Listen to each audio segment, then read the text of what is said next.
Hello, people! Fala, meu querido! Tudo bem, senhores? Bom, está começando mais um episódio do nosso H9 Podcast. Esse podcast aqui é um podcast onde nós buscamos entender a jornada que cada treinador, que cada convidado passou para construir a sua carreira, para construir a sua jornada profissional, a sua jornada pessoal.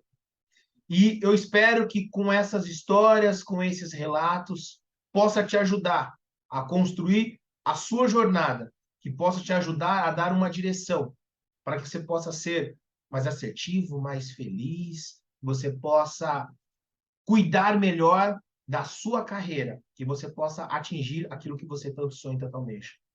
Só que antes desse episódio começar, eu te peço um grande favor, dá um like, comenta aqui nesse nosso episódio, compartilha com seus amigos se você acha esse conteúdo relevante, porque aí essa plataforma aqui ela vai entender que esse é um conteúdo legal e assim ele vai poder distribuir para muito mais pessoas, para os nossos pares, e assim nós possamos ter uma profissão, colega de trabalho muito mais fortes. Muito obrigado e bora para o próximo episódio. Um forte abraço. Nos encontramos durante o episódio. Tchau, tchau.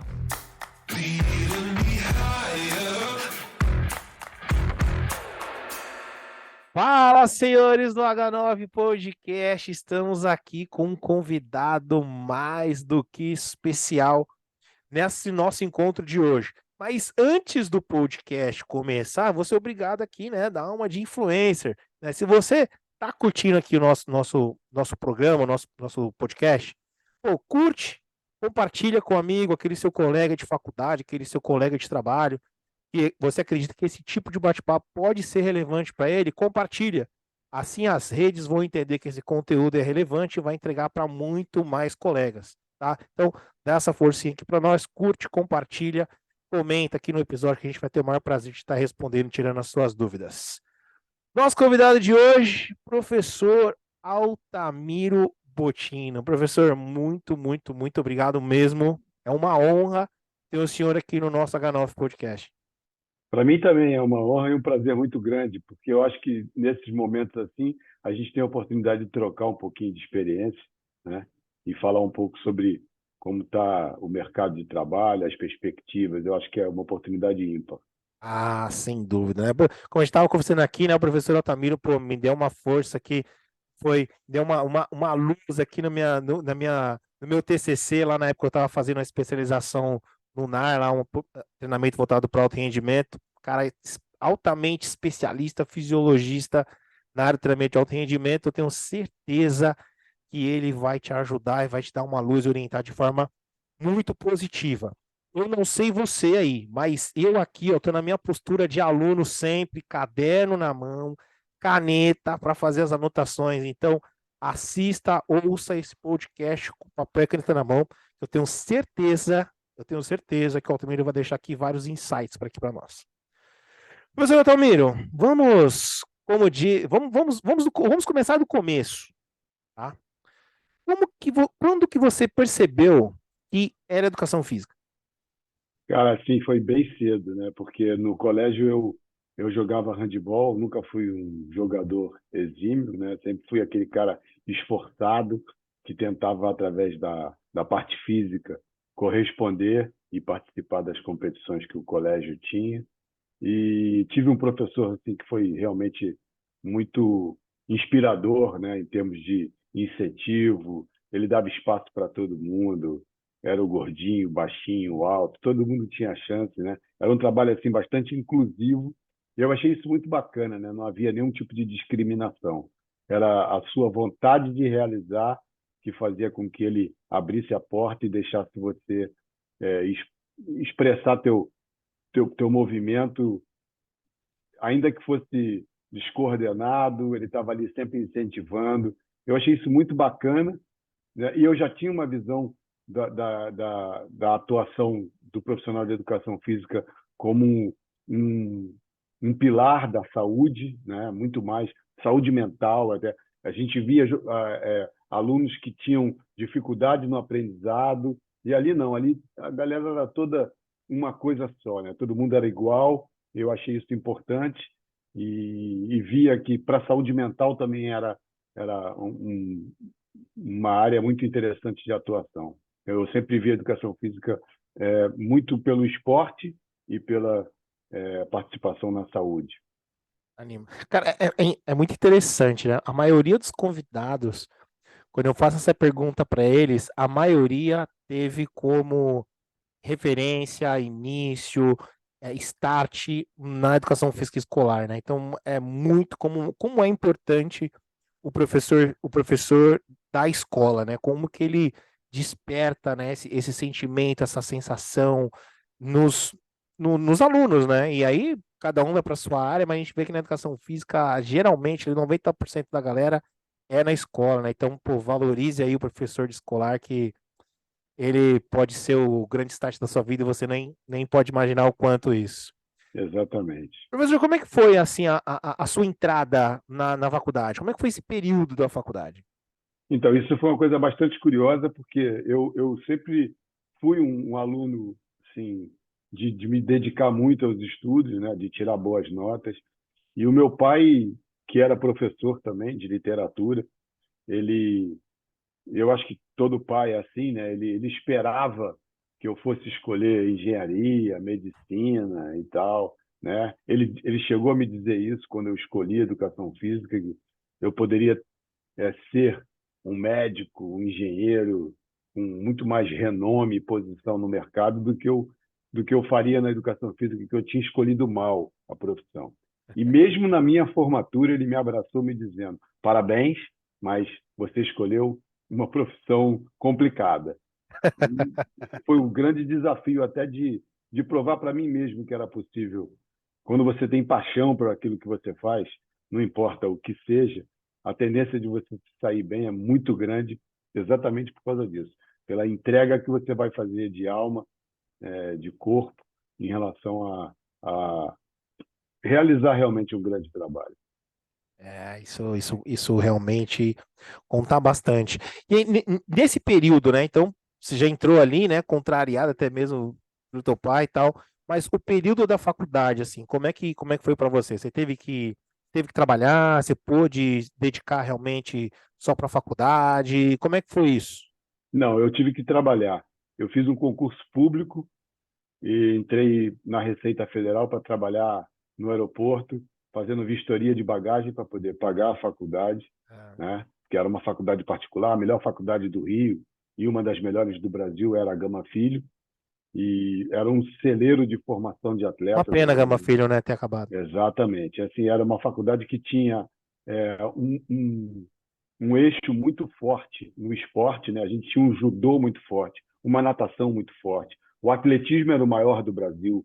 Durante década, a gente colocou nas equipes pan-americanas e olímpicas atletas assim, 80% da delegação era toda de formação na Gama Filho. Então era assim, uma efervescência de trabalho no esporte, né? Então isso de fato me fascinava muito. E eu muito cedo já fui me envolvendo com a monitoria de fisiologia, porque o laboratório da Universidade de Educação Física, ele era aberto para que os atletas fossem testados, né, avaliados, e as prescrições saíam numa ampla discussão entre o pessoal do laboratório e cada técnico em cada modalidade. Então, isso para mim foi sempre muito, muito interessante, né? Sempre gerou muita curiosidade. O que aconteceu com a Gama Filho, afinal de contas? Cara, o que Fechou. aconteceu com a Gama Filho foi o que aconteceu com grandes empresas quando o patriarca entrega, ou por morte, ou por se aposentar, entrega para filhos e netos, e a galera, Um abraço a causa mesmo, não na entendo. voracidade de ganhar dinheiro, esquece de fazer aquilo que é a razão maior de ser do projeto, né, educacional, Uhum. no caso da Gama Filho. E aí fica um monte de gente pendurada no cabide, Foi. pegando dinheiro. Quando você olha, o projeto se foi. A minha primeira pós-graduação iria ser na Gama Filho. Eu ia fazer a matrícula no dia, em treinamento. Não sei porque no dia acabei não fazendo. Ia fazer sim pela manhã. À tarde encontrei uma colega minha, comentei que a gente ia fazer, que eu ia fazer pós e tal. Ela falou: Meu, a vaga tá abrindo vaga na Unifesp, cara. Você não quer fazer na Unifesp? Eu falei: Como? Federal? Como assim? Aí me mandou lá, fiz a inscrição, passei, aí não fui para Gama Filho. Aí 2 anos depois, eu acho, a Gama Filho, a Gama Filho acabou, mas eu ia fazer uma pós lá, tava para fazer matrícula, eu não fiz sei lá, coisa do destino mesmo. O Coisa do acaso não existe, alguma razão teve para isso Não, acontecer. sem dúvida nenhuma, sem dúvida nenhuma, o acaso não existe. É, nesse período de faculdade, Altamiro, quais foram as suas, antes das referências, tá? Quando você faz uma análise, né, da onde você chegou hoje, né, fisiologista, renomado, tal, vários clubes, vários títulos, clubes importantes no mundo do futebol, é, isso de certa forma para você já era planejado, foi planejado, você entrou na faculdade pensando nisso, aonde você está hoje, as coisas que você conquistou, ou foi uma coisa que você foi planejando ao longo do. Foi acontecendo e você foi se moldando? Como é que foi isso? Então, foi uma coisa curiosa. Novamente, foi meu pai que gerou a provocação maior, né? Eu me formei, fiz um concurso público para professor, exatamente porque eu tinha um professor de colégio, né? Que foi assim, um grande incentivador. Inspirador, né? Eu pensei em ser professor e fazer a mesma coisa, né? Com Garotos. adolescente, alunos em formação.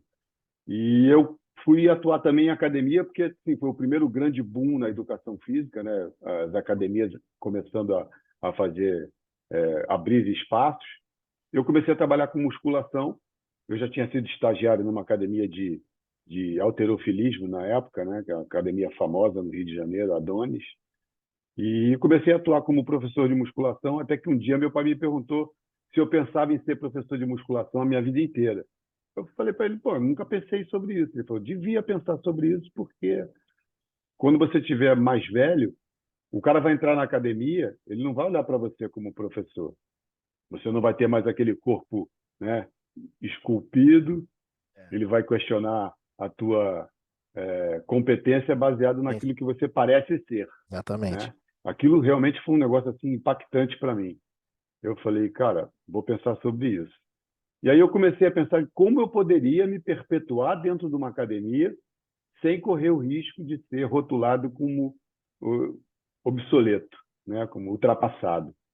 E foi quando eu comecei a pensar em testar os alunos, né? A gente começou a fazer antropometria, medir percentual de gordura, massa muscular, e aconteceu exatamente o oposto. Na medida em que eu fui me especializando no assunto e também me tornando mais velho, na verdade, dentro das academias, eu tinha cada vez mais respeito do cliente, porque ele entendia que eh, a minha Abordagem? capacidade de executar o meu trabalho dependia muito da experiência acumulada. E aí a idade fazia diferença favoravelmente para mim, né? Então aconteceu exatamente o oposto. E foi daí que surgiu o meu interesse pela fisiologia, que já acontecia dentro da universidade, porque eu era monitor dos testes feitos com o candidato à educação física, né? Porque a educação física na época tinha uma prova física, a prova O pessoal prática, comenta que tinha né? prova naquela Tinha época. a prova prática, você tinha que fazer um número X de flexões, de barra, nadar, atravessar uma piscina e tal, fazer o teste de Cooper da época, né? Então eu atuei como monitor nos testes de estudantes, né? Candidatos a estudantes de educação física, e dentro das academias eu acabei me envolvendo com essa área e fui para o futebol exatamente por ser assim, ter tentado me especializar na área de avaliação, né, de testes, de elaborar processos de investigação do desenvolvimento do atleta, do ser humano em relação àquilo que estava sendo provocado, oferecido para ele, seja atividade física dentro de uma academia, seja alta performance.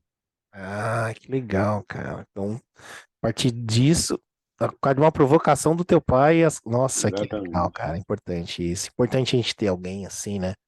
E, Aham. e nessa fase, assim, nesse período, quais que foram as suas referências na questão pô, eu vejo, por exemplo, essa atitude até essas atitudes, né, do teu pai, questionando, te botando na parede, até como uma referência ali de desenvolvimento humano mesmo, que talvez, acredito, não sei se foi assim ou não, de certa forma, até meio que te contrariando, te deixando até meio emburrado. Pô, parece que o pai tá torcendo contra mim o tempo todo. Né? Eu acredito que isso seja uma referência. Mas quais foram as suas referências naquele período? Seja, de repente, em termos de pesquisa, estudos mesmo, ou até mesmo por conduta, postura, enfim, tudo mais. As minhas grandes referências dentro da Gama Filho foram o professor Edmundo Novaes, que era o titular da cadeira de fisiologia e responsável pelo laboratório, judoca, né? E ele também era atleta de judô, faixa preta e tal, então assim, uma referência no judô, e o responsável pela fisiologia e pela avaliação de todos os atletas da Gama Filho, inclusive de algumas seleções brasileiras de futebol e de vôlei, tá? Além dele, teve o professor Cláudio Gil, também nessa disciplina, né? Áudio Gil me deu aula, cara. Um Na monstro, pós um de monstro. medicina esportiva, ele me deu aula. Um monstro.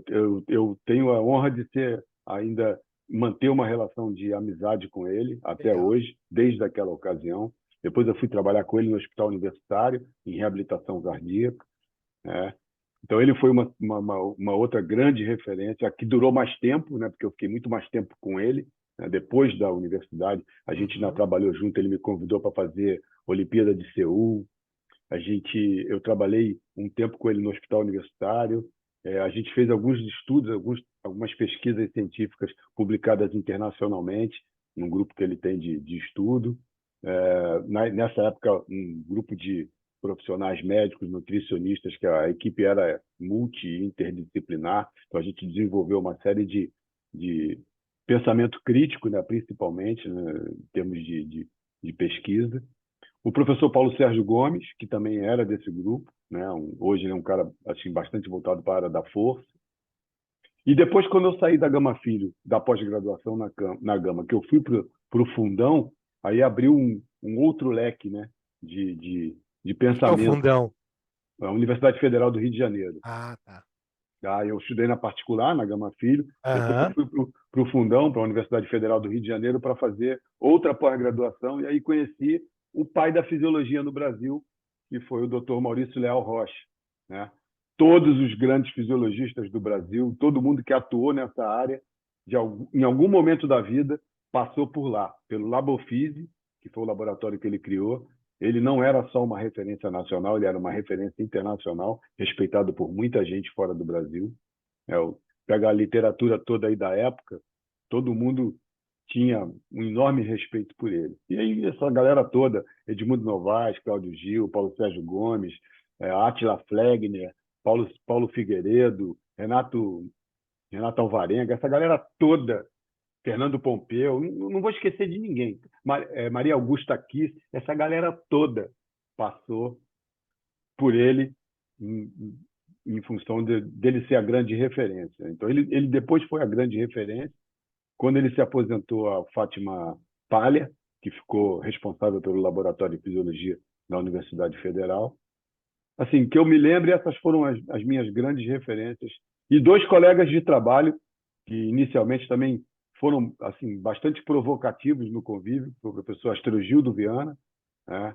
Uma pessoa assim extraordinária, e o Walter Tucci. O Astrogildo Viana hoje é uma das grandes referências brasileiras em crescimento e desenvolvimento, né? Fez o doutorado dele em Portugal. E o Walter Tucci, que hoje é o maior técnico de equipes de ciclismo, triatlon. Ele tem um grupo chamado Walter Tucci, onde ele orienta ciclistas, corredores, triatletas, Ultramens. Ele tem realmente um trabalho muito forte aqui lá no Rio de Janeiro com isso. Então foram as pessoas assim que no convívio diário foram as que mais me provocaram a pensar e tentar ser melhor no dia seguinte. Que animal. E quando você ia estudar, digamos assim, né? Entre aspas, conteúdo externo, né? Quem que você observava assim na atuação, nas pesquisas? Você tinha esse olhar ou não? Você estava. Ainda não, ainda não. Eu tinha assim profissionais de referência que sempre foram uma inspiração, né? O Carlos Alberto Lanceta no atletismo, ele fez assim as maiores equipes de atletismo brasileiras durante mais de uma década, surgiram da dedicação, da perseverança dele, porque a maioria desses atletas vinha de bolsão de pobreza, né, sem nenhum recurso, e ele conseguia que o velho Gama Filho, né, ele investisse numa Vila Olímpica, com café da manhã, com almoço, jantar. Ele já tinha essa visão de que a universidade precisava cumprir o papel do Estado, né? Assim, a ausência do Estado em oferecer isso para as comunidades mais carentes. Ele acabava fazendo o esporte como um canal para ocupar esse papel, né? Que na verdade deveria ser do Estado. Então ele também foi uma grande referência para mim. Você, quando que foi a sua primeira oportunidade de atuação na fisiologia ou no treinamento esportivo, assim? A primeira oportunidade que eu tive aconteceu quando eu fui trabalhar com ele, inclusive, o Lanceta fez parte disso, na Secretaria Extraordinária do governo Brizola, que a gente foi levado para dentro dessa secretaria para atuar nos 500 CIEPs que o governo Brizola criou, né? Na época era governo do PDT, eu não tinha nenhuma ligação política, a gente foi realmente pela nossa área de atuação, e nós tínhamos o papel de treinar os 5 professores de cada um desses CIEPs tinham 5 concursados. 500 CIEPs, a gente treinava 2.500 professores de educação física para atuarem na educação física como instrumento de inclusão social e também como ferramenta educacional e por descoberta de talentos. Então, o papel da gente era treinar os professores de cada CIEP do Rio de Janeiro para que eles fossem capazes de colocar um olhar um pouco mais aguçado, interpretando e entendendo o aluno e percebendo quem tinha potencial para desenvolver em alguma modalidade esportiva. Isso aí já formado, já formado.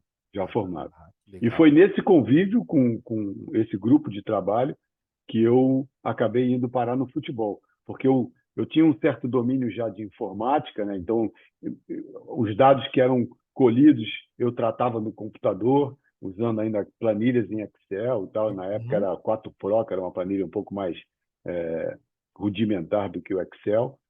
E eu tratava os dados para poder estratificar os números e ir separando os atletas por percentis e depois pelo score Z, para poder ver quem realmente se apresentava como um talento em função de alguma qualidade física um pouco mais destacada do que outros.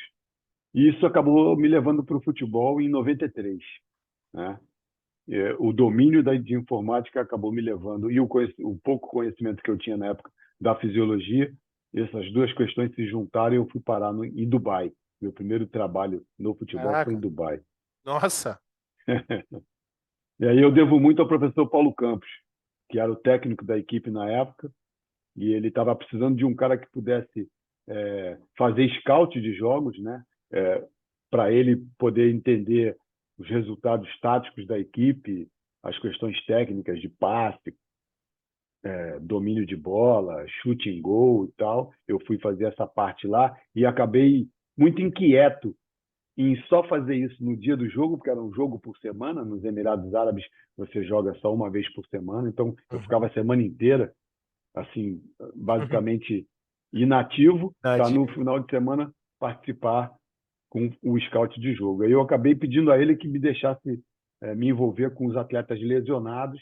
Foi quando eu comecei a me dedicar a essa parte de recuperação de atleta, estudar mais sobre isso, né? O atleta que tinha um entorse de tornozelo, o atleta que tinha uma cirurgia de ligamento colateral ou de ligamento cruzado anterior, e foi nessa área que eu acabei me especializando mais. Que animal, que top isso. Professor, uma coisa que me deixou intrigado. Intrigado não, foi curioso, tá? Durante aqui as minhas pesquisas para a gente fazer esse bate-papo, eu vi que, não vou dizer que seu nível de estudos, tá? Mas academicamente falando, tá? O seu nível, você fez especializações, né? Você não chegou, Duas. você não fez mestrado, doutorado, porque assim, o nível, o, o nível de trabalho que você faz hoje, a posição que você ocupa nas equipes, né? Como centro pesquisador científico, dentro de laboratórios específicos, dentro de grandes equipes e seleções e tudo mais que você fez, isso é muito raro, cara. Fala pra gente um pouquinho sobre isso. Cara, eu tenho, assim, muita gente acha que eu deveria ter vergonha, mas eu tenho um tremendo orgulho de ter atuado dentro das universidades, dando aula em curso de pós-graduação, de estar no futebol hoje ocupando os espaços que eu consegui conquistar, não tendo nem mestrado nem doutorado. Tá? Primeiro porque eu não atuei, eu não escolhi a área acadêmica. E se eu tivesse escolhido, seguramente eu só poderia estar até hoje nela se eu tivesse esses títulos, né? Mas para atuar onde eu atuo há 30 anos, isso não foi uma condição sine qua non. Tá? Eu consegui me manter no mercado, mesmo não tendo mestrado e doutorado. Hoje eu me orgulho muito disso. Não, isso é Tá? animal. Eu tentei, eu não vou negar para você que eu tentei fazer, mas sempre me incomodou muito o fato de você buscar uma área de interesse, aí aquele teu orientador não domina aquele assunto, e ele, por orgulho ou vaidade, ele diz para você que essa área de estudo não é a área de estudo que o laboratório dele ou que a linha dele de pesquisa se interessa. Ele não tem a humildade de dizer: você poderia procurar fulano de tal que domina isso, ou você poderia ir para tal país onde isso é feito com bastante frequência. Aí você tem que trocar aquela tua área de interesse para a área de interesse que é a do orientador e fazer aquilo que ele quer que você faça. Raras as vezes eu vim acompanhando isso ao longo desses 30 anos, raras vezes eu vi os laboratórios e os orientadores tentarem responder às inquietações do mercado. Quase sempre é para responder às inquietações do sujeito que está à frente do laboratório, salvo raras exceções, né? Eu vejo assim, o trabalho, por exemplo, do Irineu Lotur, lá no NAR, é completamente diferente disso que eu estou falando. Ele vai ao mercado, quando eu falo mercado, é para a academia, para o taekwondo, para o bobsled, para o futebol. Quais são as suas inquietações? Ah, eu queria saber se o trabalho na areia é melhor do que o trabalho na grama. Aí ele vai e tenta responder a essa pergunta com um estudo científico. Isso é muito raro, muito raro. E é por isso que ele está onde ele está há tanto tempo, né? Sem depender de instituição pública, de chancela de universidade, ele está lá fazendo um baita de um trabalho reconhecido no mundo inteiro, porque ele abraçou essa causa de tentar responder às inquietações, que é a origem do NAR, né? Tanto na Espanha quanto em Cuba, essas entidades elas foram criadas para responder às perguntas que o ambiente Necessita. pede, né? É basicamente isso. Eu vi pouca gente fazer isso, entendeu? Eu vi. E aí você, por exemplo, eu tive a oportunidade de estudar com o professor Attila Flegner, que era professor de metodologia da pesquisa, e o grande questionamento dele na aula era trazer teses de mestrado e doutorado e, primeiro, identificar os erros metodológicos, dois, a relevância daquilo que estava sendo escrito e publicado, né? E aí você via que, na verdade, você filtra, e quando você vai separar o joio do trigo, você vai verificar que pouquíssimos estudos efetivamente vão ter um papel importante a cumprir na sociedade. Isso deveria ser a causa maior de uma pesquisa, né? Ela ter a relevância de poder ser aplicada, reproduzida no ambiente de trabalho, seja no esporte, seja na escola, seja na academia, seja na clínica, no hospital. Isso a gente quase não vê. Então, eu me decepcionei muito com o ambiente acadêmico por conta disso, e principalmente pela rigidez, pela lentidão com que você consegue tomar direções, que aí você tem que ir não sei aonde, falar com o diretor acadêmico de não sei aonde, que vai para não sei quem, que vai para o reitor, aí o reitor dá um parecer favorável, daqui a pouco veta no céu. É uma loucura que acontece nesses corredores. Isso, para mim, sempre foi uma coisa que me causou dificuldade. No mundo esportivo hoje, você pensa uma coisa, você aplica, você ajusta, você corrige, e o futebol, então, ele exige que você seja muito mais rápido. Enquanto a gente no futebol, no esporte de uma maneira geral, acaba funcionando como um caça, que você, uma pequena mexida no manche, você já tem que mudar de direção, a universidade ainda funciona como um barco, um grande navio a vapor, que você vai tentar mudar o Leme, ele leva 4 horas para você virar um pouquinho para a esquerda É, e está arriscado a não chegar no destino.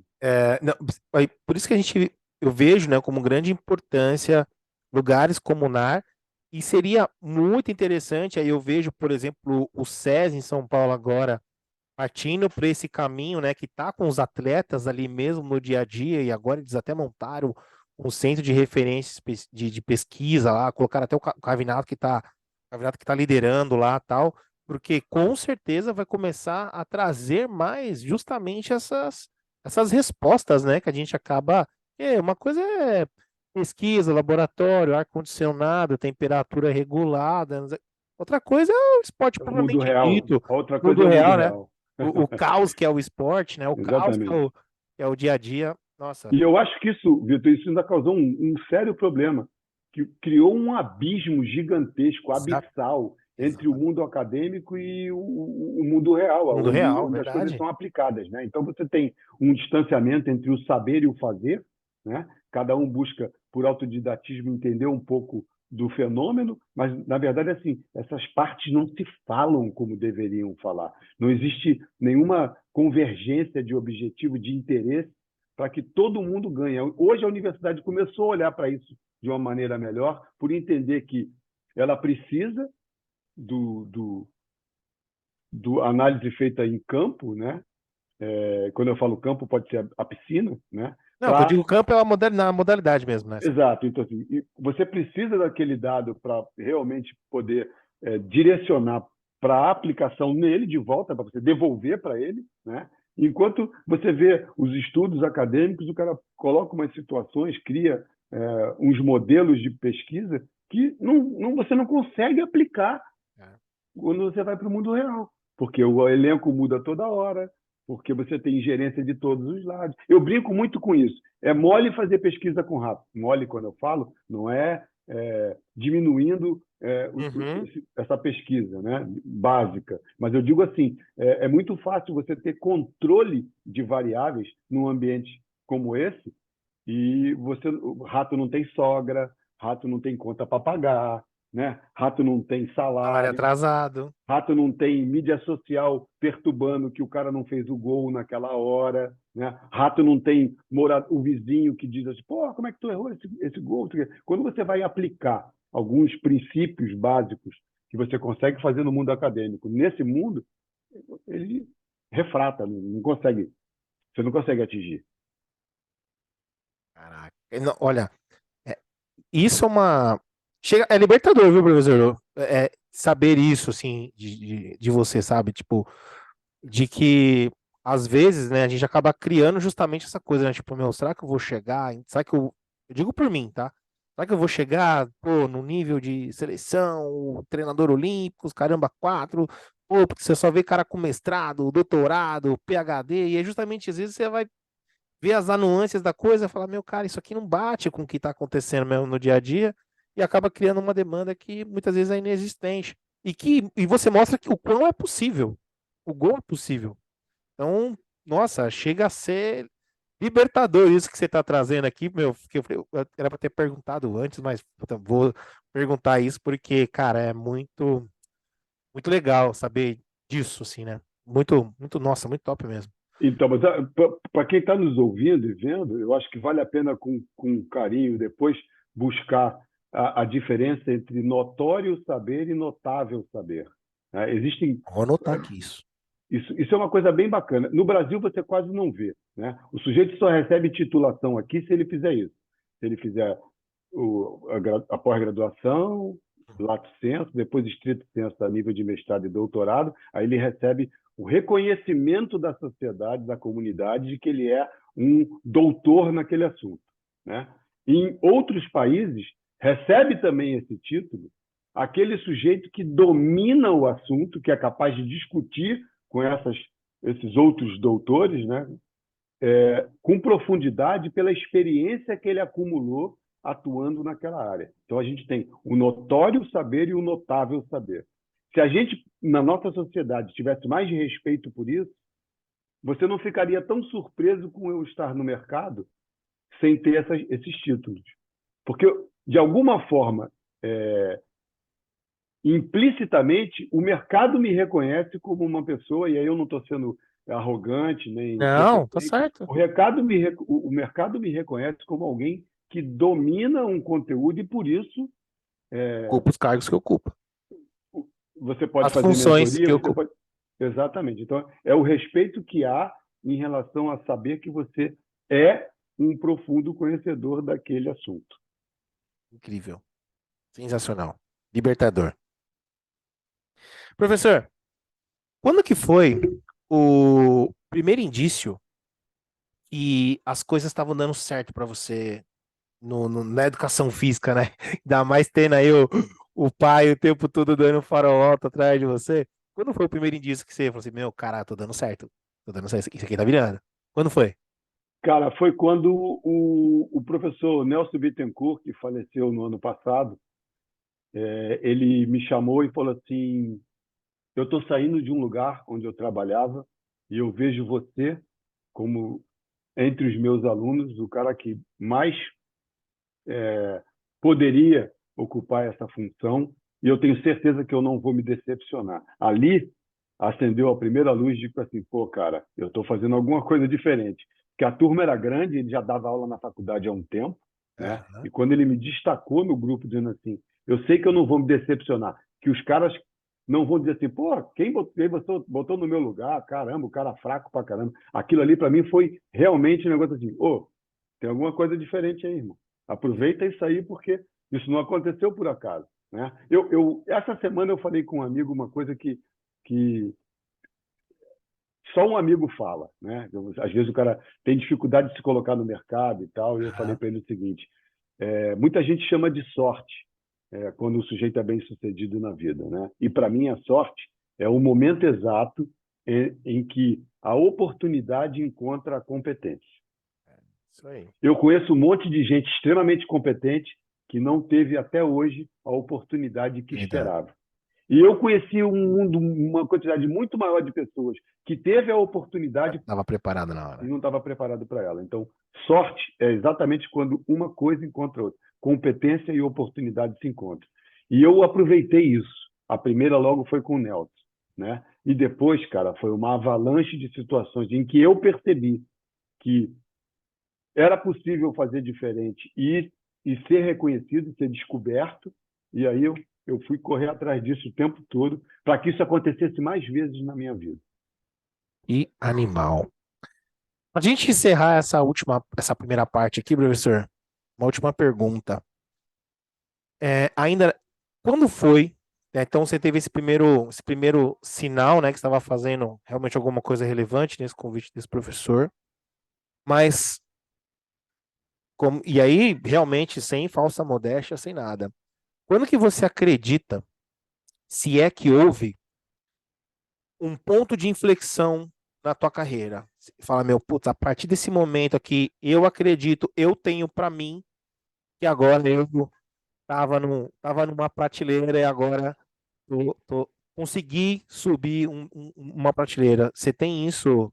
Tenho claramente na minha mente, claramente. Quando foi? Foi em 2003, 2003, 2003. Foi quando o Botafogo tinha começado o trabalho na segunda divisão. Né? Aí, o Botafogo tinha caído em 2002 para a segunda divisão. E aí, em 2003, o Levi Coupe assume o Botafogo. Com ele chega o professor Luiz Mater, que tinha uma formação muito grande no voleibol, então era um cara que planejava bem o trabalho no futebol, coisa que era incomum para a época. Tá? E o Lanceta como gerente de futebol e o Carlinhos Neves como preparador físico. Uhum. Assim que o Campeonato Brasileiro começou, o Carlinhos Neves recebeu um convite para ir para o São Paulo, de volta ao São Paulo, que ele já tinha sido do São Paulo antes. Ele recebe um convite para ir com o Rojas. O Rojas tinha saído da condição de atleta e o São Aham. Paulo tinha alçado ele à condição de treinador. E como ele era muito novo na função, o São Paulo entendia que precisava de alguém para ancorar o trabalho do Rojas, e aí traz o Carlinhos Neves de volta. E o Carlinhos procura o Bebeto de Freitas, que era o nosso presidente na época, já tinha deixado o voleibol, e fala para ele assim, ó, tô indo embora, o convite do São Paulo é irrecusável, o Botafogo não tem condição de cobrir, e eu sugiro que você alce o Altamiro a condição de preparador físico, deixa ele acumular a função de preparador físico e fisiologista, que eu era o fisiologista na ocasião, porque trazer alguém agora não vai ser bom, porque a coisa está bem azeitada já com o Levi, com o Mata, ele já conhece o modus operandi dos dois, eu acho que ele tem condição de tocar. O Bebeto me chama na sala, porque o Carlinhos já tinha falado com o Levi já tinha dado sinal verde. O Bebeto me chama na sala e falou, pô, o Carlinhos faz uma coisa maluca, ele disse que você pega a preparação física e acumula com a fisiologia. Tu topa? Eu falei, topo sim. E aí eu acumulei, em 2003, a função de preparador físico e fisiologista, e a gente conseguiu devolver o Botafogo no final do ano para a elite do futebol brasileiro, né? Para mim, aquilo ali foi realmente a segunda grande virada de chave na minha vida. Eu falei, cara, é isso que eu quero, é isso que eu sei fazer, eu vou embora por aqui. Animal. Senhores, nesse nosso primeiro bloco aqui, o professor Altamiro trouxe Nossa, anotei bastante coisa aqui, com certeza depois, quando eu ouvir a gravação, vai ter mais coisas para anotar, porque não deu para parar. No nosso próximo bloco, o professor Altamiro vai falar agora, mostrar um pouco mais, né? Ele trouxe esse exemplo do Botafogo, então nós vamos entender um pouco mais agora da cabeça do professor nessa questão da preparação física, na fisiologia do exercício. Fique aí que a gente volta já já. Muito bem, senhores, vamos para o nosso segundo bloco aqui do nosso H9 Podcast. Vamos agora entender um pouquinho a cabeça do professor Altamiro aqui nessa questão da atuação dele ali como preparador físico, como fisiologista nas equipes. Professor, você passou por várias equipes, vários atletas, vários profissionais, seleção também, né? Base, não foi? Uhum. Ah, Sub-20. Sub-20, a pesquisa estava certa. Como que você vê dentro do esporte coletivo, digamos assim?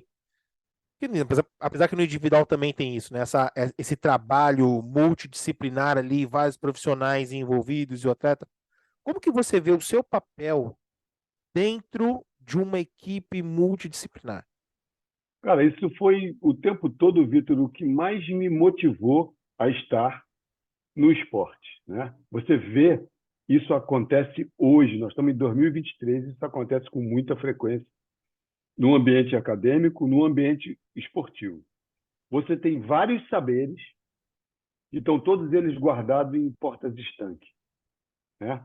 O saber do nutricionista, o saber do psicólogo, o saber do médico, o saber do fisioterapeuta, o saber do técnico, o saber do fisiologista, do preparador físico, mas essas partes não se comunicam, né? Então, eu me interessei muito desde cedo por provocar e promover essa interação, né? Eu acho que o teu olhar pode fazer com que o meu olhar seja diferente do que ele é e eu troque o seu também e que a gente caminhe numa terceira direção. Não seja nem aquilo que você pensava, nem o que eu pensava, seja um outro caminho a seguir. E são essas provocações, você vai ver grandes pensadores, eles sempre fizeram isso com os seus alunos, seguidores, eles sempre provocaram e analisaram as reações. Então, eles se alimentavam dessas reações para tomar novas decisões. Você, com certeza, já viveu isso em algum momento da tua vida. Quando alguém te pergunta uma coisa, você dá uma resposta que você não elaborou antes. Quando você acaba de dar a resposta, eu falei, caraca, de onde eu tirei isso? Eu falei, isso acontece, né? Todo mundo vive isso, né? E às vezes, Verdade. quando você é provocado e você faz isso toda hora, que você desenvolve a capacidade de ser crítico e de elaborar melhor aquelas suas respostas. E quando você lida com gente inteligente, isso fica mais sério ainda. Porque se você diz uma bobagem, o cara, irmão, onde você tirou essa tolice? Tá maluco? E aí você se prepara, tipo assim, eu não posso ouvir de novo, esse cara não pode me ridicularizar de novo. Eu não vou permitir que isso aconteça. Aí você se prepara melhor para a próxima resposta. E aí ele raqueteia de novo de volta, falando, cara, você deu isso aonde? E você vai cada vez mais rebuscando, elaborando melhor as tuas buscas para responder e não ser e não ser questionado, né? Então, isso vai te tornando cada dia mais atento, né? E astuto para elaborar o que você vai fazer. Isso te obriga a buscar referência. Você não pode dizer assim, eu acho. Não dá. No mundo de hoje não dá para dizer eu acho. Não. Você precisa pelo menos fundamentar aquilo que você está dizendo. E você É. pode não ser nem aquilo que você pensa. Falar, não é o que eu acho, não é o que eu penso, mas Hoje se as mostra evidências estão, assim. exatamente, as evidências hoje estão nessa direção aqui. Se você não concorda e eu também não concordo, vamos tentar provar que isso aqui está errado? É. Vamos lá, vamos Aí que é caminhar nessa gostoso, direção. né? Aí que é Muito gostoso. maneiro. É muito bom, né? Então, Aí que é assim, o bom. eu acho que é mais ou menos por aí. Então, eu me interessei muito em trazer as partes, ouvir todo mundo, né? Onde eu trabalho, sempre busquei isso, ouvir todo mundo que está no ambiente. Toda contribuição é válida. Você não pode menosprezar e desprezar nenhuma informação que pode transformar aquilo que você está fazendo. Primeiro que o sujeito precisa se sentir pertencente, né? O senso de pertencimento que uma pessoa tem no ambiente de trabalho é fundamental para que ela trabalhe em excelência. Então, você, quando cria isso, você oportuniza que o sujeito tenha voz, esse cara se prepara melhor, você pega essa informação e junta naquela que você tem, com certeza o que você vai fazer no dia seguinte é melhor do que você faria sem aquela informação. É. Olha, eu não sei você em casa, tá? Mas pausa o vídeo, pausa o áudio. Volta 7 minutos, mais ou menos. Pega o bendito do papel e a caneta e anota que o homem abriu a caixa de ferramenta. Ele tomou um gole de vinho ali, parceiro, oxigenou. Oxigenou. Oxigenou, o homem oxigenou, parceiro. Anota que vai vir muita coisa aí. Ah, animal, muito legal esse ponto de vista. Esse tipo de resposta eu não tinha escutado aqui ainda não. Foi bem legal. Professor, vamos lá. Vamos supor que eu me formei agora, certo? Sempre fui um apaixonado pelo esporte e quero trabalhar com preparação, quero trabalhar com treinamento desportivo, tá? Para onde que eu tenho que olhar, professor? Qual a minha direção aí? O que eu tenho que observar para eu poder ser um bom treinador desportivo? Eu acho que a primeira coisa é estudar bastante fisiologia, Certo. fisiologia do exercício, que é exatamente você poder entender e interpretar as mudanças que ocorrem no corpo daquele sujeito para quem você está prescrevendo, né? O atleta ou o cliente na academia. Às vezes mudanças que são para pior, né? Infelizmente, né? Você promove um treinamento e você não alcança o resultado que você queria, o sujeito sofre um dano no tecido muscular, articular e tal. Eu acho que é muito por aí. É você entender muito de fisiologia e saber, entendendo de fisiologia, você pega os conceitos da preparação física e você sabe, isso aqui que eu vou fazer agora, qual a fonte de energia? Quanto tempo tem que durar? Qual o intervalo que eu tenho que promover? Que variáveis eu vou analisar para dizer ele está pronto para o próximo esforço? Se o sujeito não dominar a fisiologia do exercício, ele não dá uma boa aula na escola. Imagina formar um atleta, um campeão. Esquece, não vai acontecer. Professor, fazendo um parêntese rápido nisso que você disse, na questão de provocar um dano ou alguma coisa assim com um aluno. Você enxerga isso de forma normal, natural, inaceitável? Como que você enxerga esse ponto específico? Assim, fui lá, provoquei um estímulo, busquei tal resultado e esse resultado não veio. Como que você interpreta isso? Adorei tua pergunta. Normal não é. É comum. Acontece com alguma frequência, mas não é normal. Isso é evitável, tá? No meu entendimento, beleza? Então, assim, eu acho que o que precisa é você ter a sensibilidade e usar alguma ferramenta que te ajude a monitorar o evento, tá? Entendeu o que Você aconteceu? simplesmente aplicar e você não usar nenhuma variável para você controlar durante aquele tempo é muito perigoso.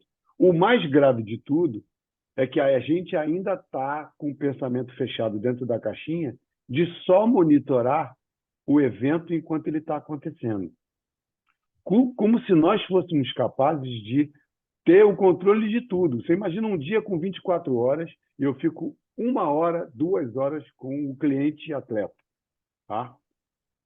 É muita prepotência você achar que naquelas 2 horas você vai promover uma grande mudança nesse sujeito se ele não dormir bem, se ele não se alimentar bem, se ele não chegar motivado, se você não mexer com N faces desse dado que podem contribuir para o sucesso e para o insucesso. Eu posso estar dando a carga correta, mas esse sujeito não ter um período de recuperação suficiente e na carga seguinte, satisfeito com aquilo que eu fiz ontem, eu promover um dano. Por quê? Porque o sujeito não chegou recuperado do estímulo que eu dei ontem. Não por culpa minha. Quer dizer, eu até tenho responsabilidade sobre isso, mas eu não tenho controle dessas variáveis. Então, eu acho que para quem está começando agora na profissão, o mercado está sinalizando com quanto mais monitoramento existir, sem controle, não estou falando aqui de ficar policiando o cliente atleta, tá? Mas é você, quanto mais informação você tiver e mais você transformar o dado em conhecimento, a informação em conhecimento, o que eu faço com essa informação, né? Como eu corrijo um desvio no percurso. Eu acho que o grande mercado está nisso daí. É um mercado bilionário, por exemplo, de desenvolvimento de gadgets, né? De dispositivos que te ajudem nisso. Dispositivo para acompanhar sono, aí você tem relógio, pulseira, anel, celular, dispositivo para colocar na beirada da cama, colchão, travesseiro, tapete, tem um monte de coisa. O mercado realmente é um mercado trilionário. As empresas estão todas, inclusive empresas que não eram dessa área. A Apple era uma empresa que desenvolvia equipamentos de comunicação, né? Computadores, telefones e tal. Partiu para essa coisa do relógio interativo, relógio que te diz quanto tempo você ficou sentado, do relógio que diz como é que foi a tua noite de sono. A Samsung entrou nessa área.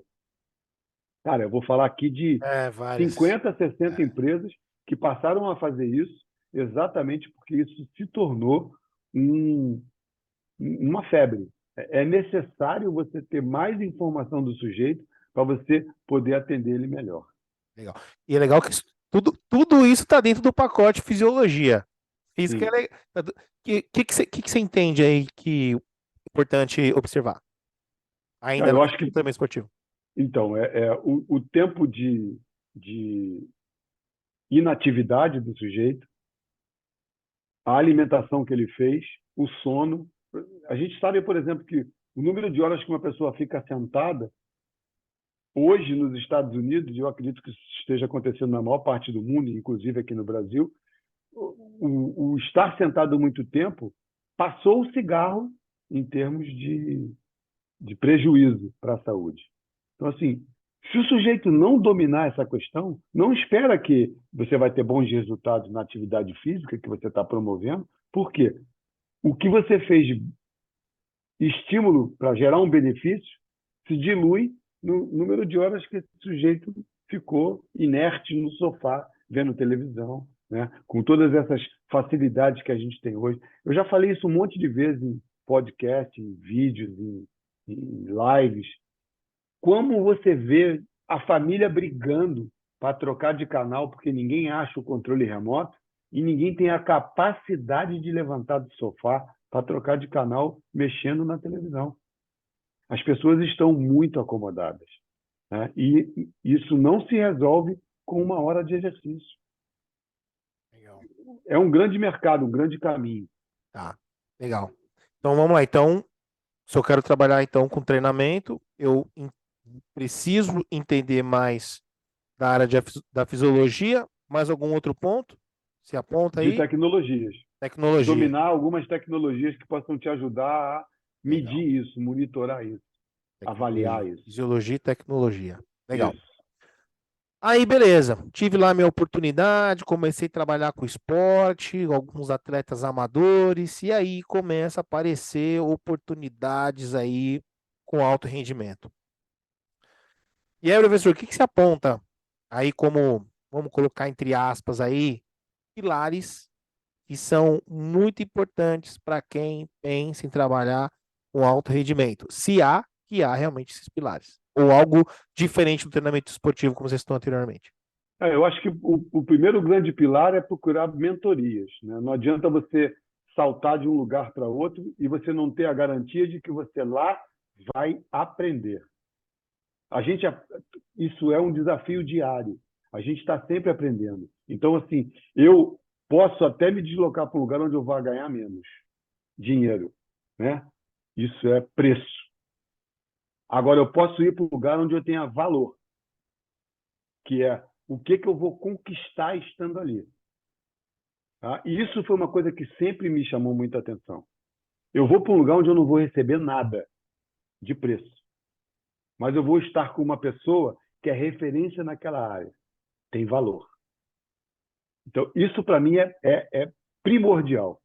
Eu vou me deslocar sempre, eu acho que toda pessoa que pensa em ser bem-sucedido naquilo que faz, seja em que área for, sempre está. Claro que se você puder associar preço com valor, excelente, né? Mas para mim, em primeiro lugar, está valor.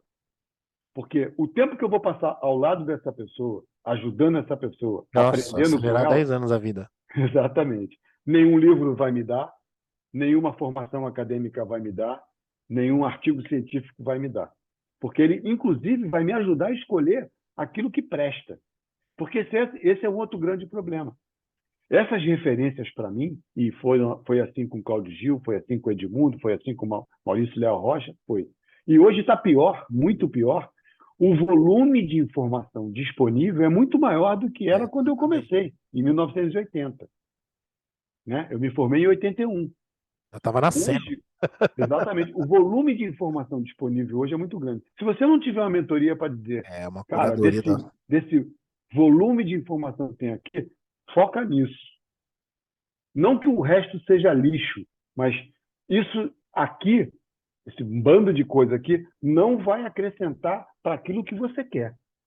Vai nessa direção aqui. Então, primeiro grande pilar para mim é a mentoria.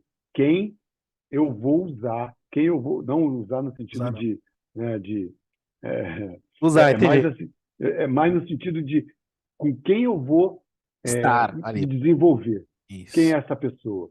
Eu quero ser bom nisso aqui. Quem é o cara fera nessa área? Meu irmão, o cara tem que ser perseverante e bater na porta até conseguir. Eu, eu, Entendeu? eu tive sorte. Vamos botar a palavra sorte.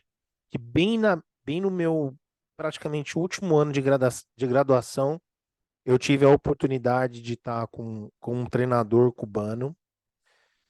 E, cara, cara, o que esse cara me desenvolveu em 9 meses, sei lá, velho, acho que eu não consegui atingir ainda, porque foi absurdo.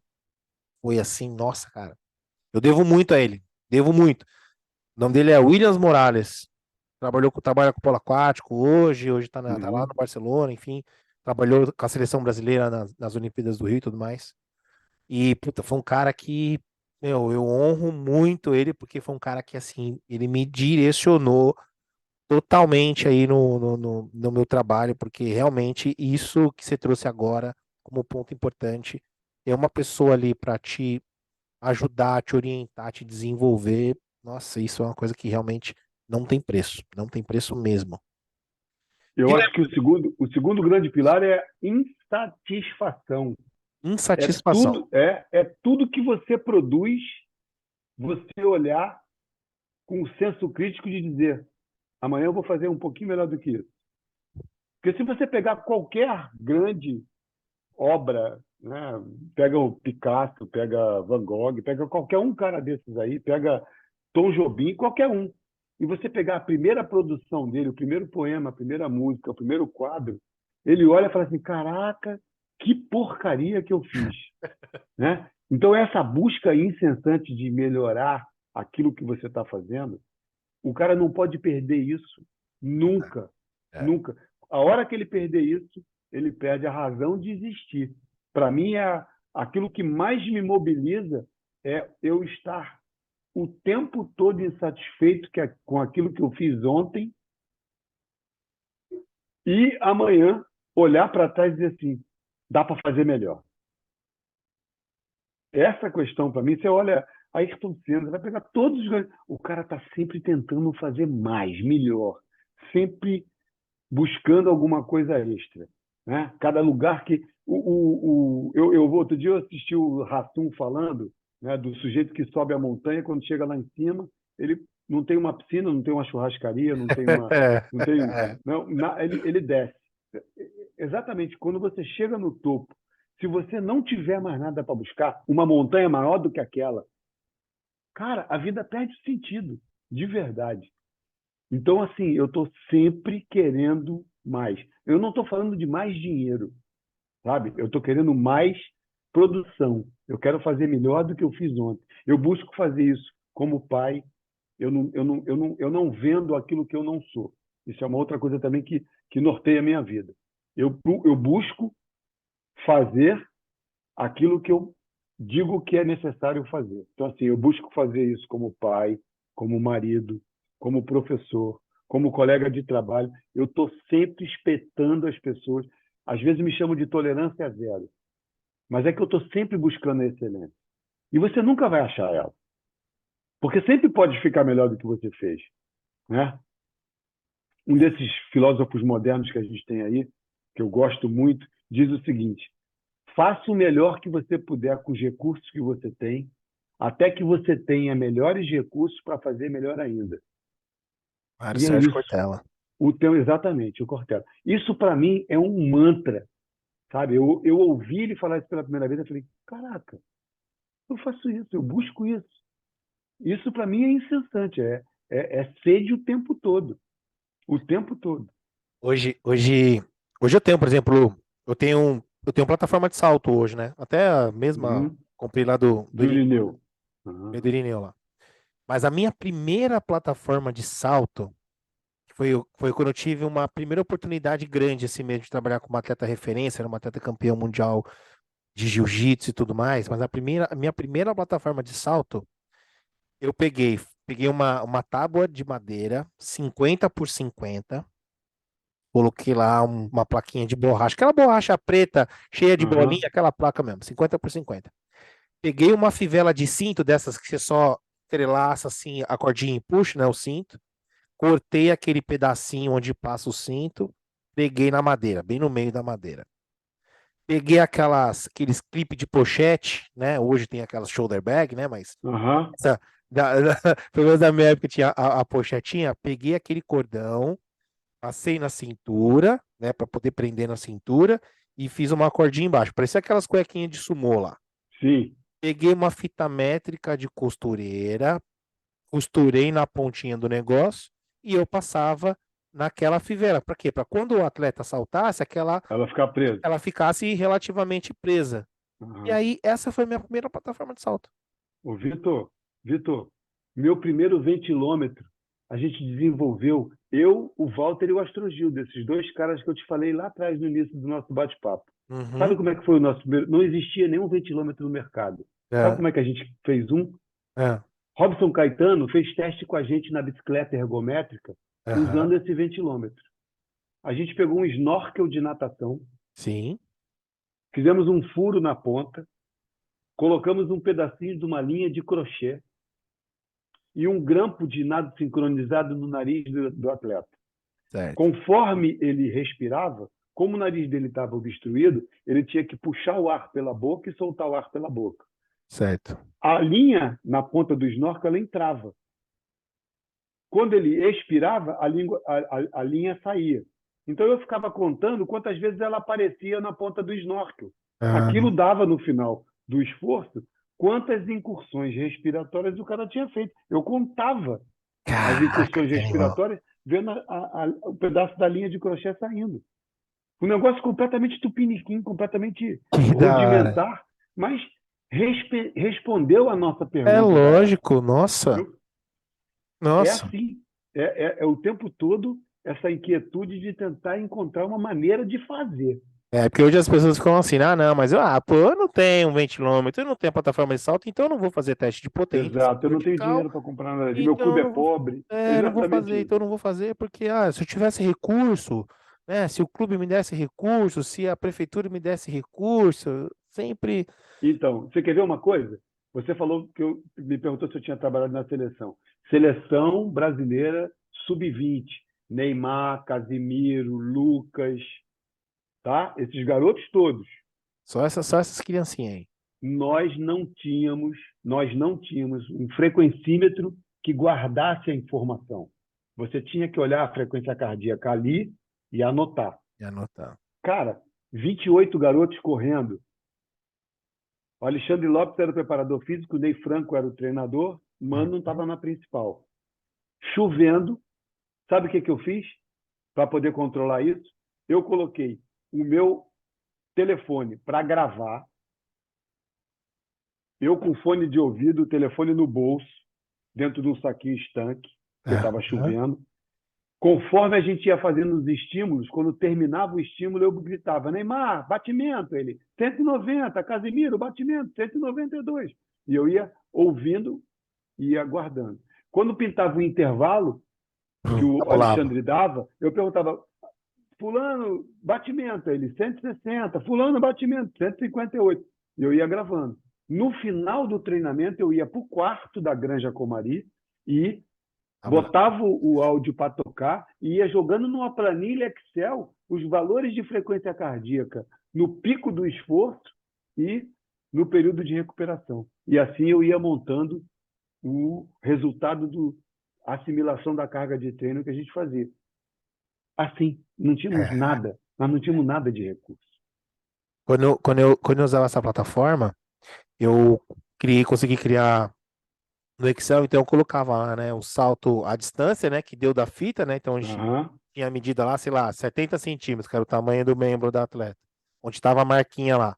Aí saltava, sei lá, dava dois, 110, anotava a diferença, pré, pós, e aí o Uhum. próprio Excel já ia criando o gráfico para eu entender se aquele estímulo estava adequado, se não dava, e a gente ia controlando isso ao longo do tempo, realmente de forma assim, muito rústica, mas o trabalho ia acontecendo.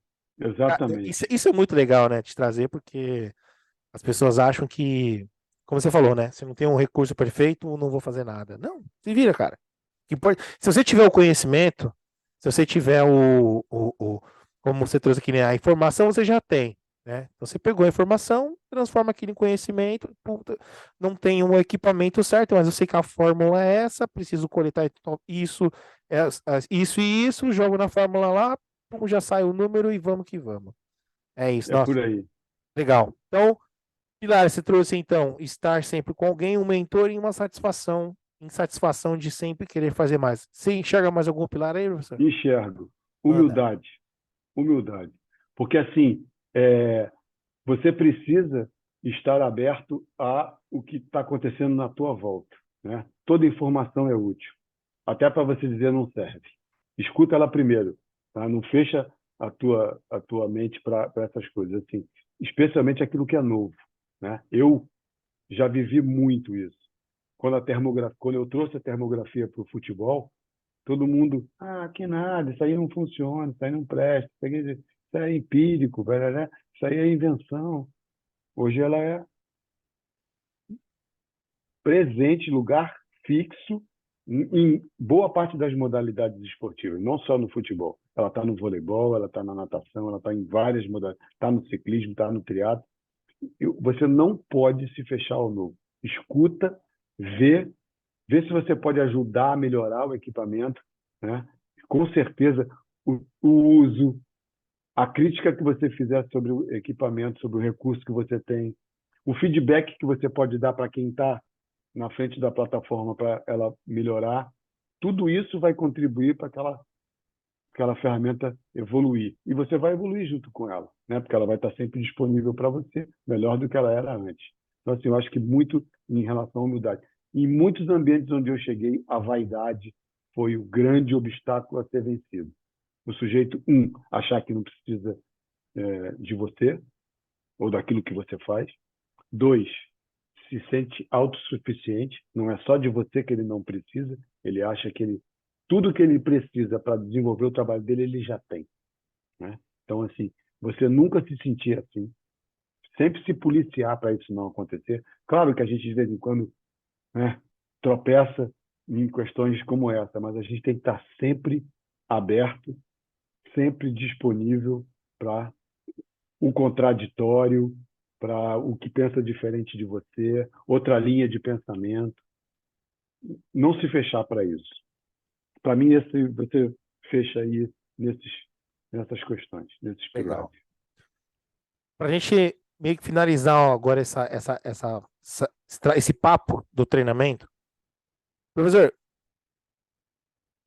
extremamente experiente, rodou em vários lugares do mundo, várias equipes do Brasil e tudo mais, vários níveis de equipes, né? Seleção, clubes exterior, Brasil, nacional, enfim.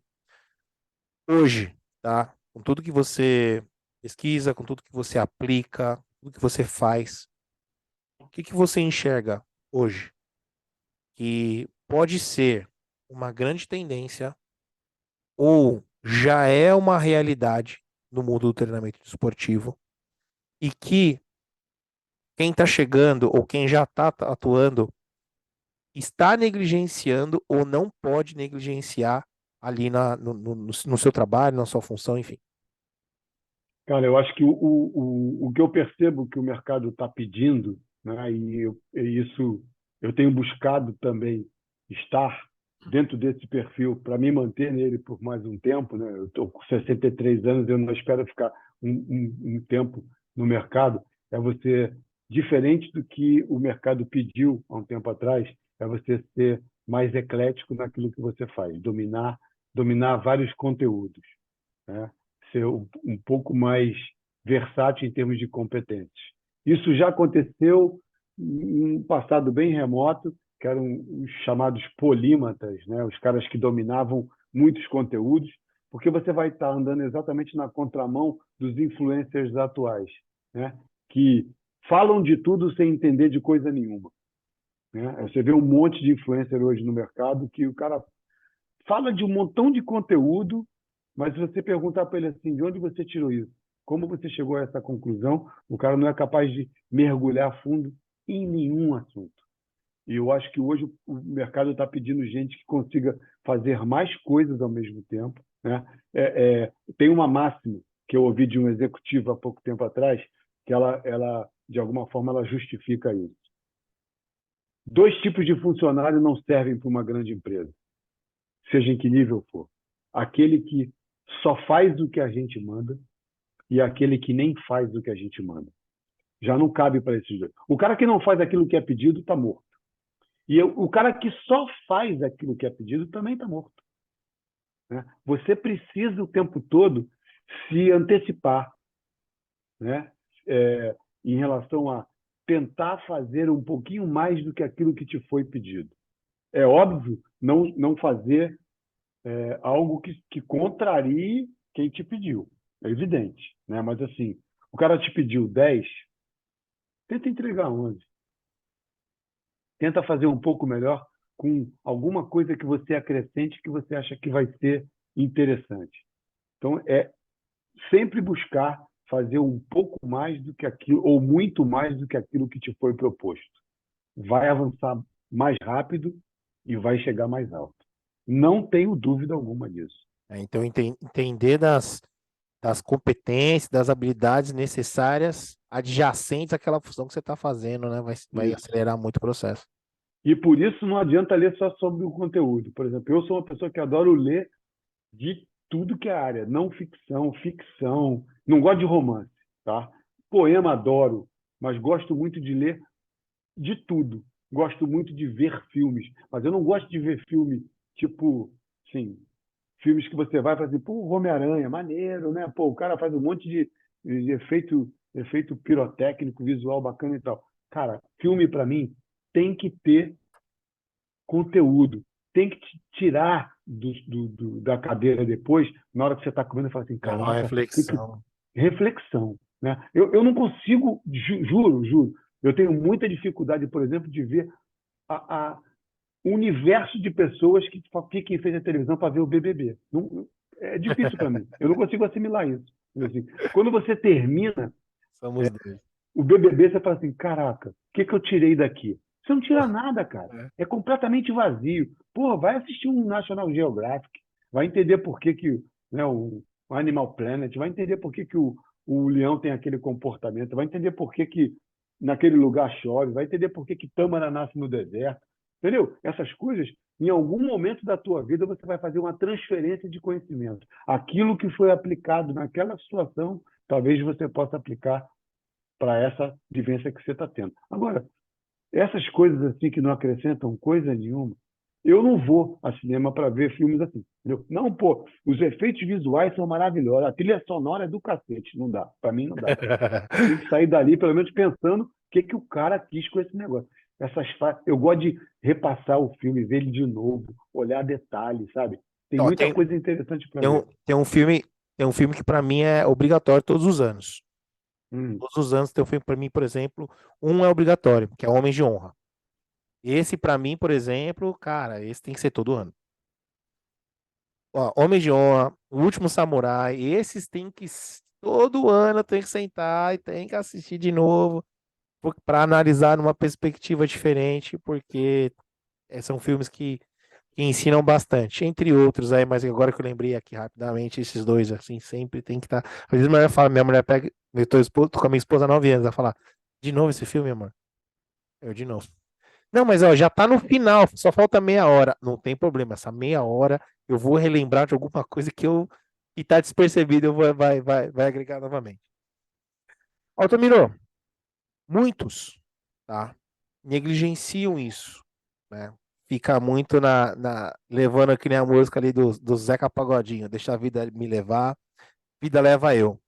E muitos acabam não entendendo na nossa área que por mais que de repente você é um personal trainer, você é um preparador físico de forma isolada, não tá, quer dizer, não está vinculado com uma empresa, nada disso, ou você não tem um espaço físico, muitos não se consideram uma empresa.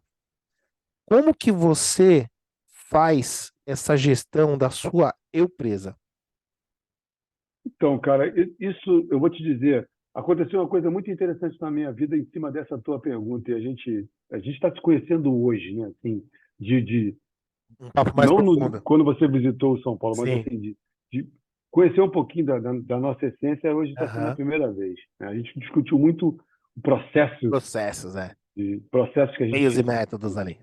Cara, eu fui gerenciar uma academia. Você vê o que é essa coisa da inquietação, o espírito investigativo. Eu fui gerenciar uma academia e eu fiquei sabendo que na Fundação Getúlio Vargas tinha um curso de qualidade total. Aí eu falei, cara, o que é qualidade total? Aí fui entender o que era qualidade total.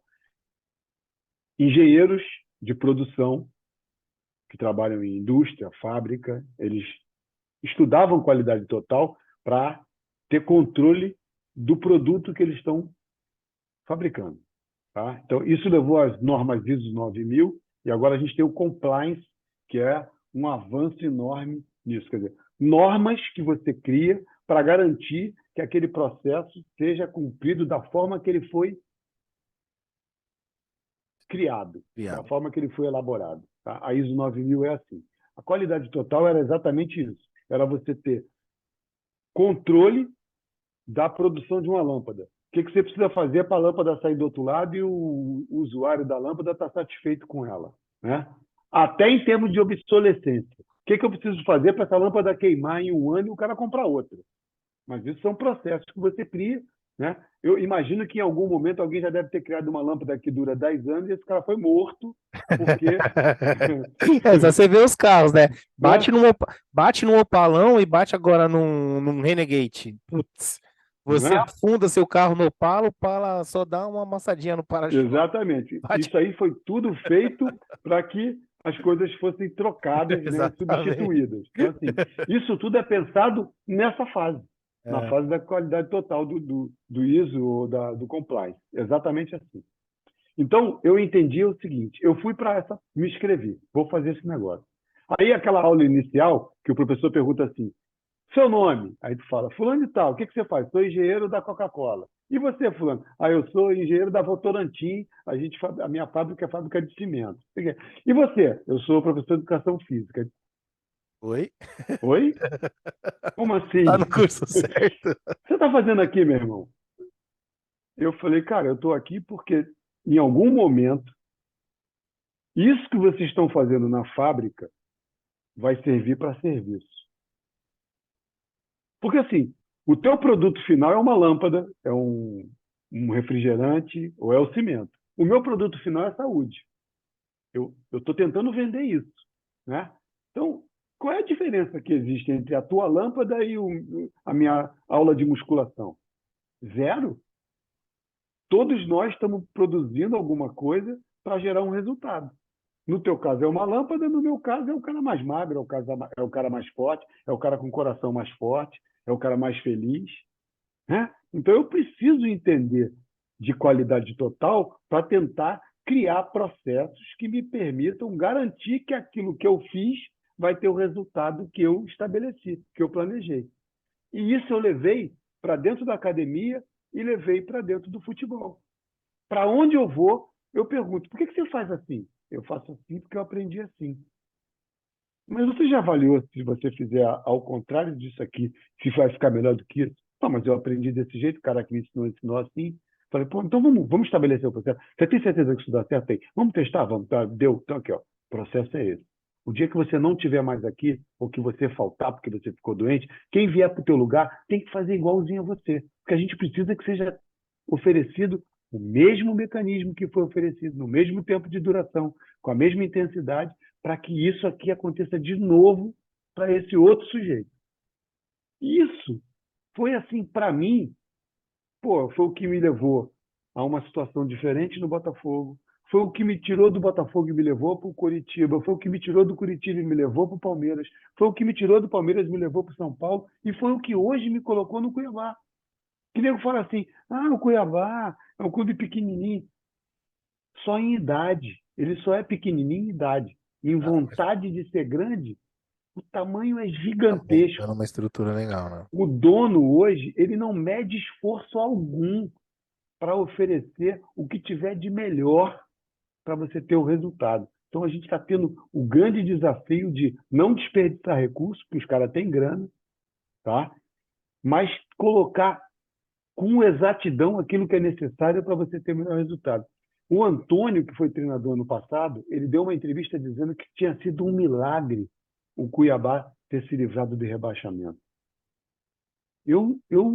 Sim, divergi dele em gênero, número e grau, porque já era o segundo ano que o clube sobrevivia. Então, o milagre, não diz que quando o milagre é demais o Santos tem que desconfiar? Então, assim, pô, já tem 2 anos, então que milagre é esse?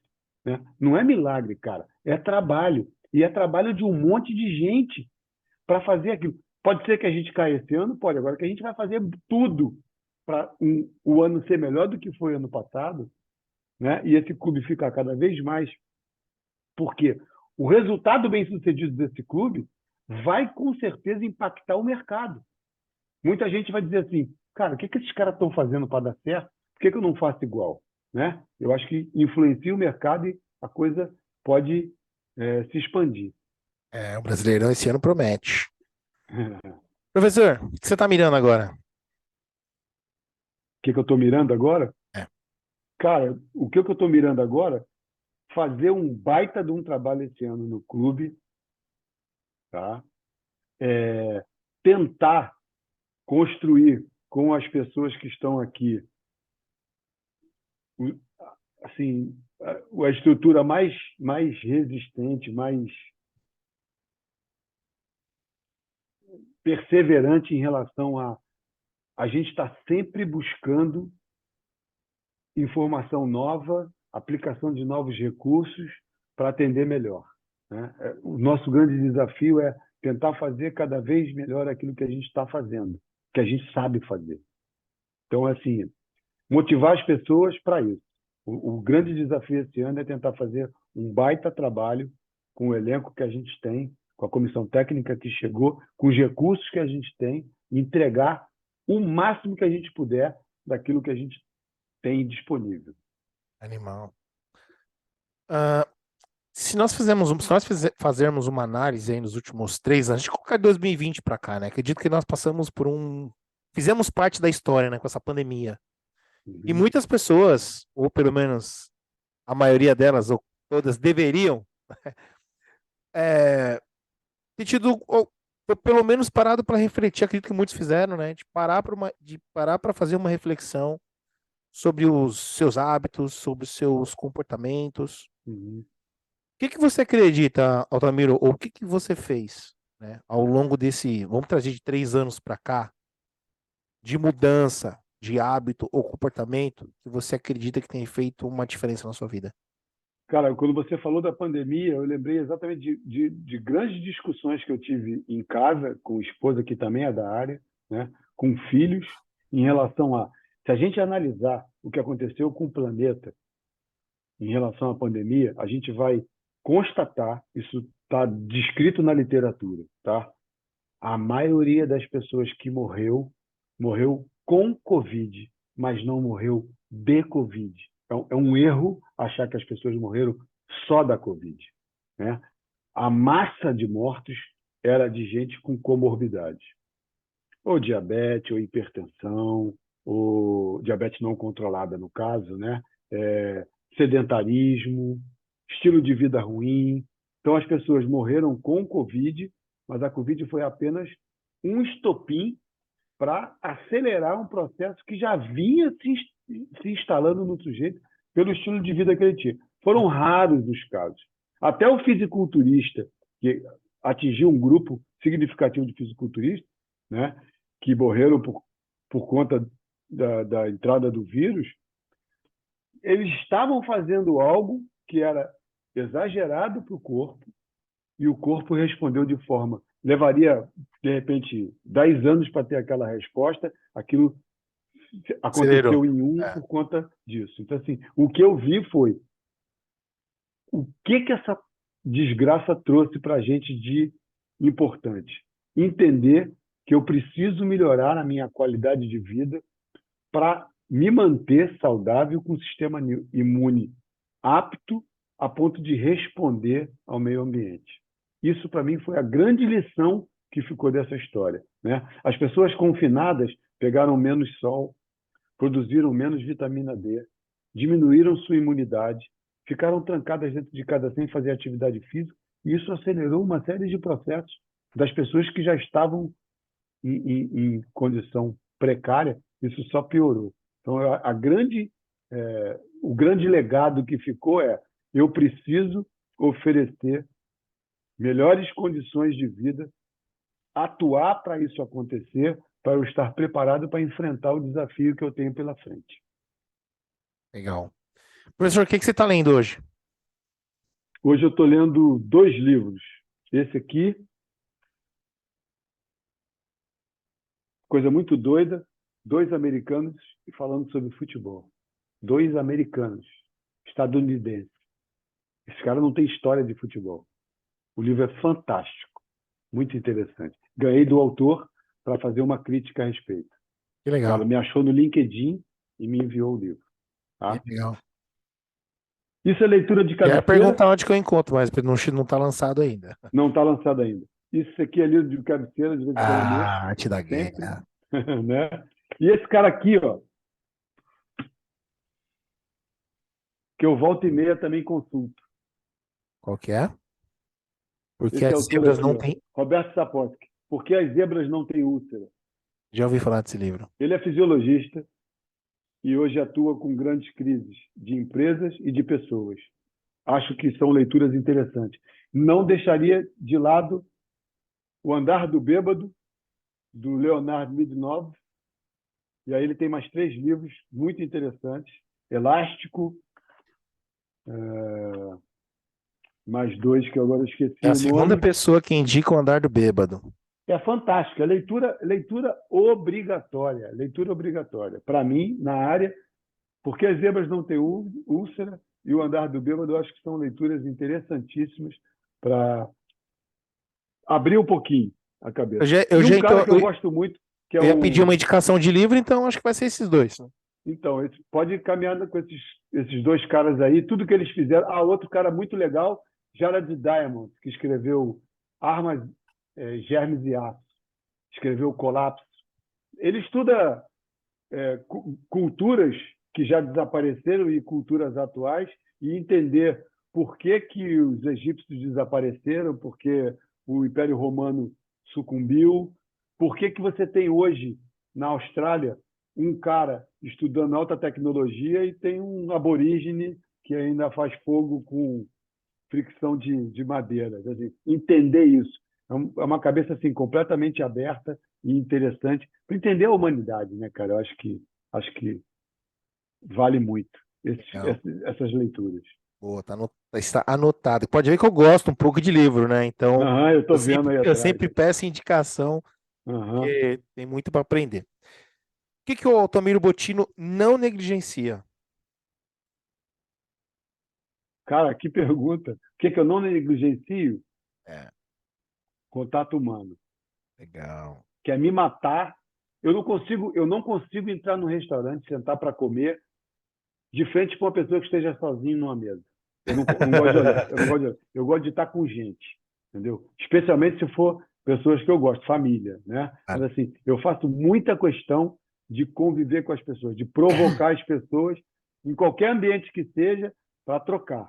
A vida para mim é troca. O grande lance de conhecer pessoas é você poder ou olhar para eles e dizer assim, eu nunca quero ser desse jeito, né? Está aham, sendo útil para você porque você refrata aquilo ali. Isso aqui eu não quero para mim. Ou dizer assim, aí gostei, vou levar. é, Então, assim, conviver com as pessoas é a única forma de você poder ter a oportunidade de fazer isso. que legal. Boa, boa reflexão. Cara, essa próxima pergunta que eu vou fazer é uma das perguntas que eu mais gosto de fazer aqui no podcast, né? Me traz ótimas reflexões. Agora é a hora de ter a mente bem, bem aberta mesmo, professor. Se você, hoje, tá? Ou marcar ali, você vai marcar um jantar com três pessoas, tá? Vivas ou mortas. Quem seriam essas três pessoas e por quê? Caraca! Cara, uma pessoa que eu teria muita vontade de conhecer morta, né? Assim, eu teria, claro, conhecer viva, né? Mas que já está Aham. morta, seria o Leonardo da Vinci, Da Vinci. Por que o Da né? Vinci? Por ele ser esse polímata máximo que a história mostrou para a gente, né? Um cara que dominava muitos conteúdos, mas muitos conteúdos. Eu acho que eu gostaria muito de conhecê-lo por conta disso.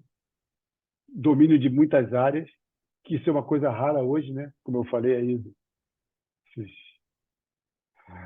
youtubers da vida que Aham. falam de coisa nenhuma, a coisa mais superficial do mundo. Eu queria conhecer um cara que mergulha fundo. Ele seria um. Certo. O outro, acho que seria Platão, Platão, né? legal. Porque, assim, de tudo que eu li dele, é fascinante o cara, com tão pouca informação disponível, o cara ter a capacidade de pensar como ele pensava, né? E o terceiro, Mas três por quê? mortes. Mas assim, tá. Mas o que que você queria, por exemplo, o que que você queria falar? Essa capacidade dele exatamente de provocar as pessoas para a reflexão, para o pensamento, né? Que é uma Legal. coisa que a gente tinha isso e perdeu. A escola não te permite ser pensante, É, né? Você é formado dentro de formado na forma. Você fica certo. é informado, mas você fica não é informado, é informado. Tem que pensar aqui dentro. Jeitinho. Tá. Terceira pessoa, A terceira pessoa, eu estava lembrando dela aqui agora e ficou assim, fugiu. fugiu, mas também lembrei, Friedrich Nietzsche. Frederic Nietzsche. Esse porque foi assim um dos primeiros livros que meu pai colocou, como eu te falei, meu pai era professor de literatura. Esse foi um dos primeiros livros que ele colocou na minha frente. Foi Assim Falou o Zaratustra dele. E assim, cara, ele é desafiador o tempo todo naquilo que ele escreveu. E de novo, ele foi contra, assim, contra não, na verdade ele provocava, né? Ele se opunha ao status quo, aos modelos comportamentais E, para mim, ainda é livro de cabeceira também. Gosto demais. Três Mortos.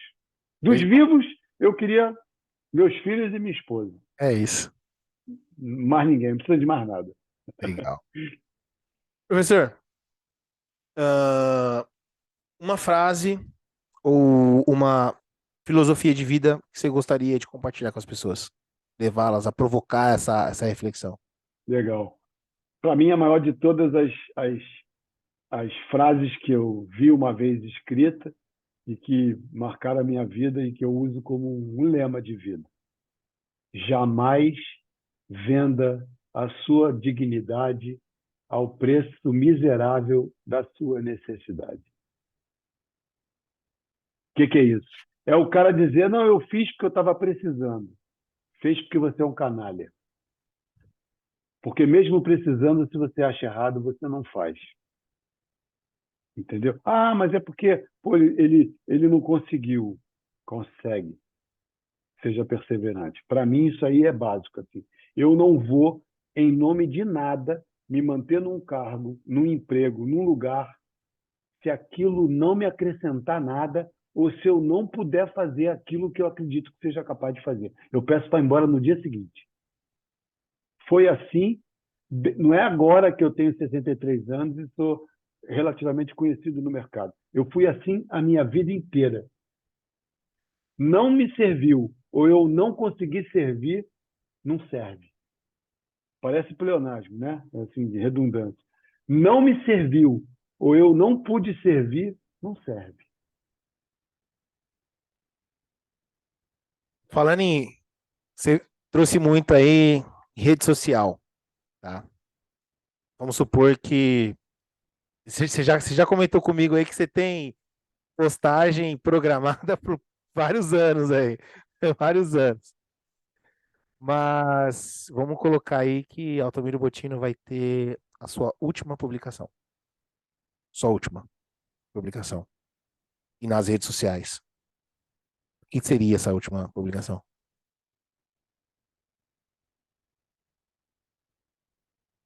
Cara, que pergunta complicada. A minha É só a última última, cara. frase, a minha última Depois dessa, publicação. ninguém mais vai ouvir falar em Altamiro Bottino nas redes sociais. É só a última. O que você vai aqui deixar lá pra galera? Outra frase que eu gosto muito também, que eu deixaria como mensagem final, para botar na lápide, Ah, para ficar. Eu acho que o homem sempre buscou o cálice, o santo Santo graal, Grau. né? Ah, A fonte da juventude. E eu penso assim, só tem uma forma de você se tornar imortal. É você deixar algum legado, né? É você deixar um rastro. Eu acho que a minha última frase seria essa.